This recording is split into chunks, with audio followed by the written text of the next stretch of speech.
This is Sports Charlotte, the podcast about sports in Charlotte. My name is Herb White. I'm editor-in-chief of the Charlotte Post. This is Cameron Williams, who is a staff reporter at the Post. It is Thursday, October 23rd, 2021, 2021, Oh, 2025. Lord. I am living in the past. Take me back to college. But no longer. It's 2025, obviously. And I will give you credit, Cameron. Your fourth P may be persistent. It won't be anything else in terms of the odds and all that other business. Because you've been busy this week. Yes. And you're fresh off last night's NBA season opener at Spectrum Center. The refurbished, rejuvenated, respected Spectrum Center. Prices are still going up. Well, yeah. And the Charlotte Hornets are still the main tenant. And they looked fairly decent last night in handling business against the New Jersey or New York. Brooklyn. Yes. Yeah, going through all the itinerations here. Just like the... Used to be the New Jersey Nets, and quite frankly, they were much better when they were better in New Jersey. Yeah, but that gate has closed. So, what do you think? What are your takeaways? I think that the Hornets looked very good against a team they should have beaten and beaten bad. Now, and they did. Yes. Mm-hmm. Where the rubber's going to meet the road is when they have to play a team that they're not supposed to beat. And can they keep those games competitive or even win some of those games that they're not favored in? I mean, look, the Hornets were, they won by 19, but they were 6.5-point favorites at game time. So, yes, this was expected to be a pretty dominant Hornets performance. And they handled their business. One thing I was most impressed with, you had 9 Hornets in double figures as far as scoring. The ball was flying around. It didn't seem to stick in Brandon Miller or LaMelo Ball's hand the way we've seen it in years past. Yeah. And I think that's got something to do with the fact that the team's obviously healthy. It's game one. But they still have Grant Williams to get back and Josh Green to get back. So I wonder when they do get healthy enough to play, where they're going to kind of mesh in with this roster, because it looked good. And for a coach to have his rotation set in a way that it looks good right from the jump, kudos and hat tip to Mr. Lee, Charles Lee, because I think ultimately when you have that many people scoring in double figures, something's working right. Could it be the lackluster defense of the Brooklyn Nets? Yes. Yeah. But I also think it's a testament to, he really found some rotations and combinations that worked. Could this be also, granted, it's just one game. You can't blow a season in one game, just like you can't win a season in one game. But how much of this could be the evolution of Charles Lee as a head coach? He actually knows what he's doing now or what he wants to do. I mean, look, there's been a lot of coaches that make, big jumps from year 1 to year 2 and year 2 to year 3. So could that be the case? Absolutely. Maybe he's kind of gotten he's not wet behind the ears anymore as far as being a head coach. So I think now he knows what didn't work last year. And he knows what did, and as long as the team can stay constructed and healthy, maybe he's got the I don't want to say winning recipe, because I don't think this Hornets team is going to be competing for a title this year, but maybe he's got something trending in the right direction. Because, the Hornets are young. As far as the roster top to bottom, there's a youth movement in Buzz City. You started 2 rookies and Ryan Kalkbrenner and Con Knipple. It's LaMelo and Brandon and Miles Bridges. These guys aren't old. Yeah, if you're talking about LaMelo Ball, he's 6 years now. 5, I think, according to the graphic. Oh, okay. Yeah, 2020. Yeah, it hasn't been long. So, and your oldest starter is Miles Bridges, who I think came into the league 20 2018 or 19. No, but I think it was 2018, somewhere in well, there. it's Googleable. But my point is the starting roster's young, and even the guys on the bench. I think one of your oldest bench players might be Mason Plumlee, Plumlee, and he didn't even yeah, play. yeah. So He's the old dude. yeah, and so what do you think about this rejuvenated youth movement that we've got going on in Charlotte, and can something be cultivated out of this that maybe as the rookies get 2, maybe 3 years, and some of these vets get to around that 8-9 year mark, could this be a competitive team compete for a championship? Well, in the NBA, you are not that far off if you can hit right on the personnel. So that to me is the tale. Is the personnel accumulated in a position to where they can succeed and succeed relatively quickly? And in Charlotte, succeeding doesn't even have to be getting to a conference final. That's for other teams and other coaches to deal with. With the Hornets, you just want to be able to see something that's better than 19 wins, because last year was a train wreck. There's no getting around that. The injuries, the roster was not built in a way that could sustain itself once 2 or 3 major players like LaMelo Ball and Brandon Miller were out. So is this team now constructed in a way where you don't have to have your best players at their best all the time for you to be able to eke out some wins? I think this might be a good stepping point. If they can get to, let's say, 30 to 35 wins, That'd be huge. the Eastern Conference is nowhere close to as competitive top to bottom as the West. So there's room for the Hornets to actually show some improvement.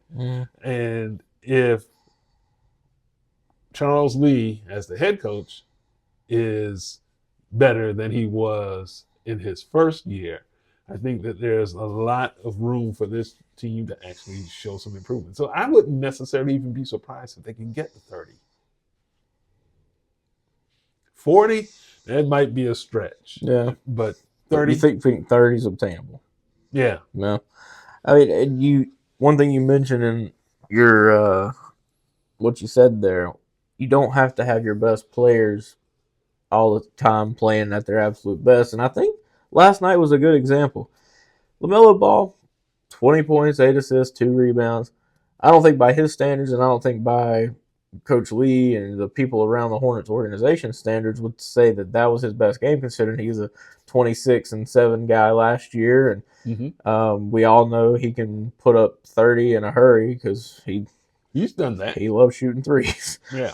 But it took him a while to get to 22, because I think he had 13 with like 6.5, 7 minutes to go, and he drives to the basket, gets a layup, and then hits a 3, and I think gets another 2. So it wasn't like he was lighting it up on the scoreboard throughout the whole game. He scored a handful of points kind of late to even get to 20.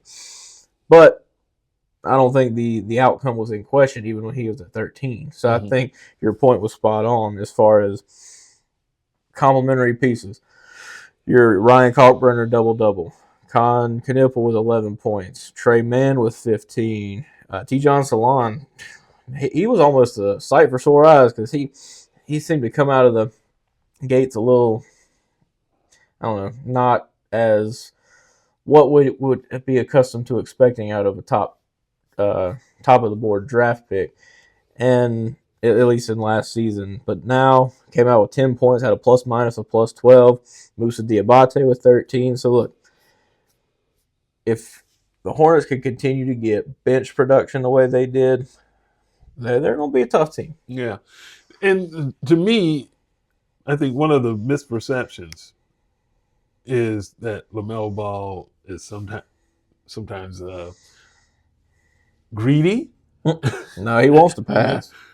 Exactly. And to me, this is where the Hornets can show the most improvement, where you don't have to rely on him to be your lead dog.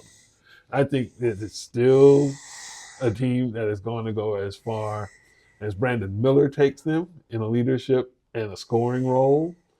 I think Miles. You're high on Brandon Miller. I am, and I think Miles Bridges is underrated. And if LaMelo is that third guy, that makes the Hornets all the more dangerous. I think LaMelo's going to be the first guy. Okay, well, we'll some people may defer to him, but I'm just saying we'll argue on that later. But when they are at their best, LaMelo kind of melts into the background. He's a point guard. He's a facilitator. He's supposed to be. But he's still the franchise cornerstone to this team. It is not Brandon Miller. Brandon Miller can be your scorer, but if LaMelo's averaging 20 and 10, that's a franchise player. Well, I mean, even if Miller's averaging 25 and 6. Well, that gives them 2.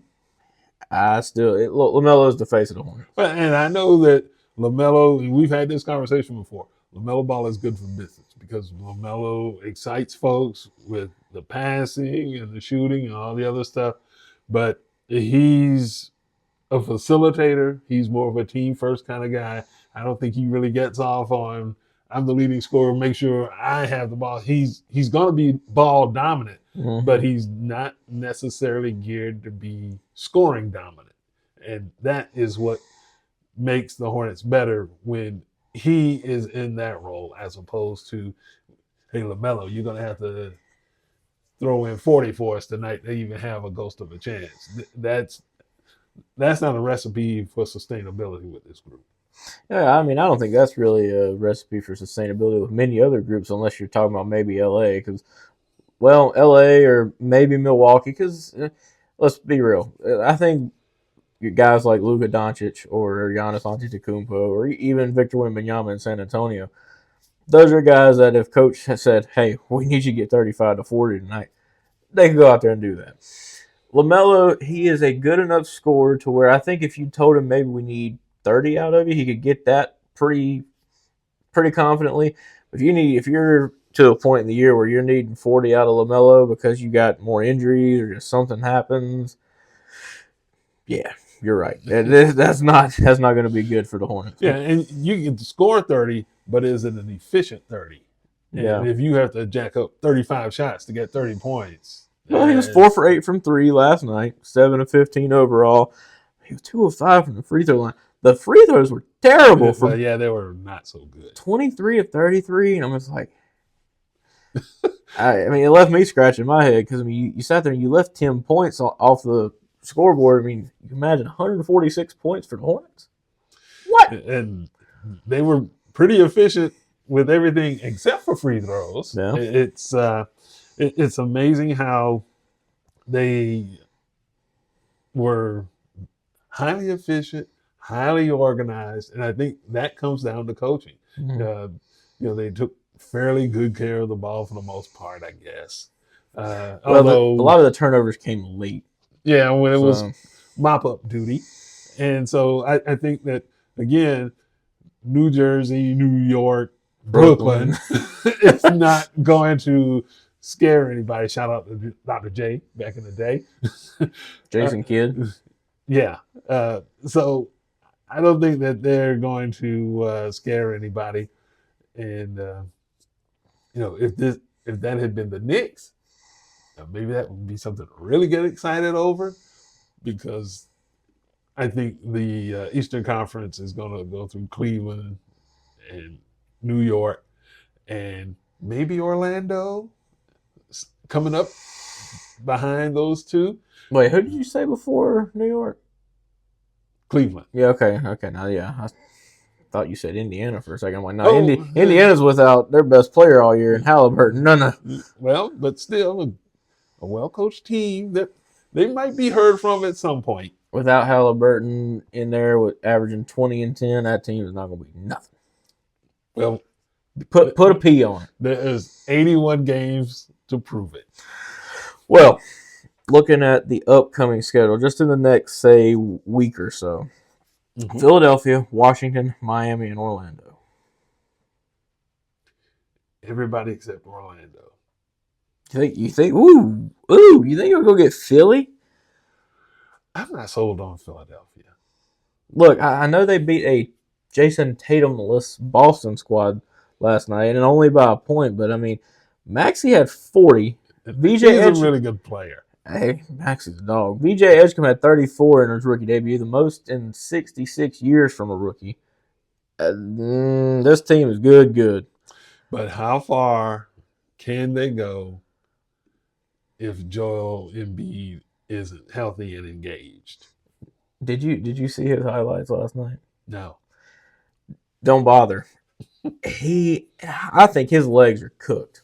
As much as I would hate to see a player like him retire because he had a 3-4 year stretch where he was really, really dominant, but he doesn't jump for rebounds hardly anymore. He doesn't have any legs on his shots. I mean, he got blocked by a standing Al Horford. Or no. Not Al Horford. I'm blanking. It wasn't Al's dad, was it? No, I can't remember who it was. It might have been Nemus Kuite. I'm not sure, but he stood there from 15, 20 feet and raised up for a jumper, and he just didn't have any lift at all. It looked like a flat-footed shot, and whoever the defender was, I can't remember who it was off the top of my head, but he just palmed it. He just took it right out of the air. I'm like, that doesn't look like the Joel Embiid I know. But back to the Hornets and how can they beat this team? It's going to start with trying to bottle up Tyrese Maxey. I mean, he scored 40, but he did it on 13 of 24, so it wasn't like he was incredibly inefficient with his shooting. 7 of 9 from 3. Oh, my Lord. Yeah. Well, and I think that's the one thing that this Hornets group may have an advantage over last year's. It's defense.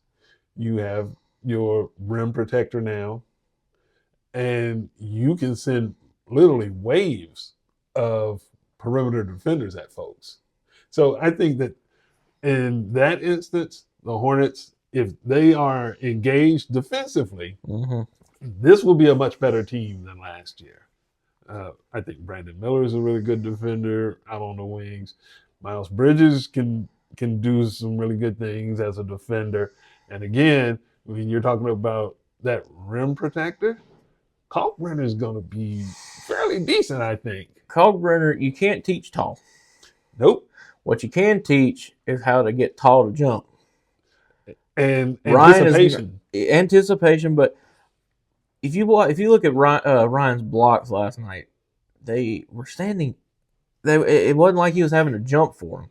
And like I said, you can't teach tall, and so if you're not able to shoot over that, good for Ryan. But eventually, people are going to realize that, okay, look, if I just get a floater up over this guy, he's not going to jump with me. So I think his block numbers are going to start going down once players and teams scout him a little differently.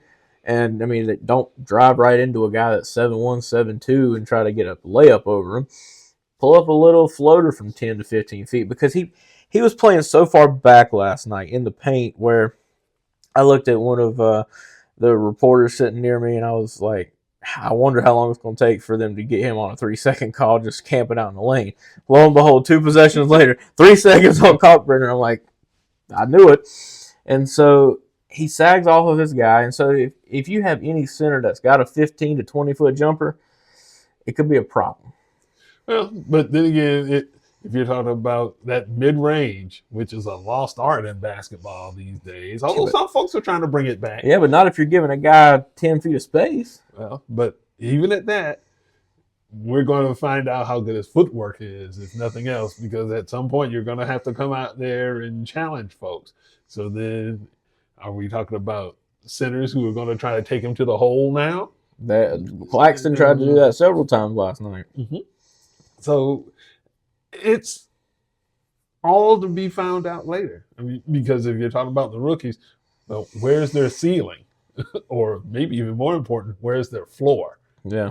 And I think that we don't know. And just like there have been I guess you talk about Cooper Flag, who had a very pedestrian debut. Everybody still raves about him, but it's like, okay, well, yeah, if you're going off that debut game, you could easily paint him as a bust, but you can't Well, I mean, he call a had a double career in double. one game. He had a double double. Yeah, It but was pedestrian because of the hype that he got, exactly. and so that I'll agree with. But I mean, he still had a double double. I think it's fine. Honestly, not the Magic. The Mavericks had the worst game out of anybody in the league last night. They only scored 92 points. Only team in the entire league did not score over 100. And I mean, look, Anthony Davis, 22 and 13. That's to be expected. PJ Washington had a good game, but then, I mean, Klay Thompson's not doing anything. He had a minus 23 when he was on the floor. Derek Lively, look, even when he was at Duke, and everybody that listens to the pod knows I've got, Duke ties in my past, and so I knew of Derek Lively in high school. He was known as a defensive guy. He was not going to be scoring 15 to 20 points in a game. But bench production, putrid, 3, 6, 9, 8, and 3. Yeah, you need depth in order to win in the NBA. And so if your bench is weak, it's your not chances. good. And you didn't have Kyrie Irving. He's still kind of recovering from an injury. So, look, I mean, he had tied for third most points on the team, and he was second on the team in rebounding, only behind a 7-footer in Anthony Davis. So it was pedestrian by the hype, but Yeah. I think for a first game it was fine. I mean, it wasn't. Cooper would have even said it didn't live up to his standards, but I just think it's a learning curve. I mean, you're talking about a kid that's really supposed to be a college freshman now. Yeah. I'll give him a fair shake. He's ahead of where most mortals are when it And comes to this stuff. They do come to Charlotte this season. I knew that. Yeah, they'll have their one trip here. They will. And let's see, when is that date? But even March the 3rd. Mark your calendars. Okay. Well, there'll be quite a few folks who will show up for the Cooper Flag homecoming of sorts, since he played one season of college basketball here. But I think the Hornets, the one thing that hopefully we'll be able to look back in 81 games and say is they were a lot better than they were the season before. And will they finally break what I call the James Borrego curse in terms of actually becoming a competitive team that's capable of at least the play-in part of the postseason? In case y'all aren't familiar, he thinks the Hornets should have never fired James Borrego. I still stand by that. I certainly do. I'm about to introduce you to Charles one day. Well, it wasn't his fault. It's not like he caused it. It was a different ownership group. And sometimes you just have people who are in over their heads no matter how much money they have. Touche. My last little ribbon on this is, I think, given the next week, if you can go 3 for 4, beat Philly, Washington, and Miami, then maybe slip up against Orlando. I mean, look, Orlando's at home, so I mean, we'll see. But you got 3 straight road games. But if you can be 4-1 after a full week of play, that's huge for the Hornets. Yeah, and it will only, I'll put it like this. It will only be a good start if they can get a 4-1, 3-2. But compared to where they've been in the past, yeah, well, that's miles ahead. And 3-2, 4-1 isn't going to get them any attention nationally. But you have to be able to start somewhere. And I think last night was a very small sneak preview. Although you can just as easily say, well, the Hornets have won their last 5 season openers. That's the longest streak in the NBA. They've also missed the playoffs. So what? Yeah. And so it's good that they got off to a good start again. But now where's the sustainability? Can you start stacking wins? Can you get 3 wins against 2 losses? Can you stay ahead of the curve? That's the challenge this year. Agreed. So, visit thecharlottepost.com. Check out all of my reporting from this week. Because he's been busy. I appreciate the pat on the back. It has been a busy week, but hey, it's all for the love of journalism and reporting and bringing y'all the absolute best coverage in our power about everything Hornets, everything Johnson C. Smith. They got a big game coming up this Saturday. Everything 49ers as they try to keep their head above water, as my leads suggested in this week's story, as well as everything news related to arts and entertainment to everything we do here at the Post. Visit the website, go up to the top. There's 3 little things: event calendar, subscribe, and donate. We like the subscribe and donate. If you do that for us, we'd greatly appreciate it. It is not all that much money. You get the paper every week. You also get the e-edition as a part of that. I'm sure there's a package in there. But also, if you feel like donating, donate to the cause. If you like what you see, give us a little change. We would greatly appreciate it. So from everyone here at the office, in the studio, in the frigid studio today. It's early. In beautiful Dorada, that's Herb, the EIC. I'm Cam, the reporter. Have a good day.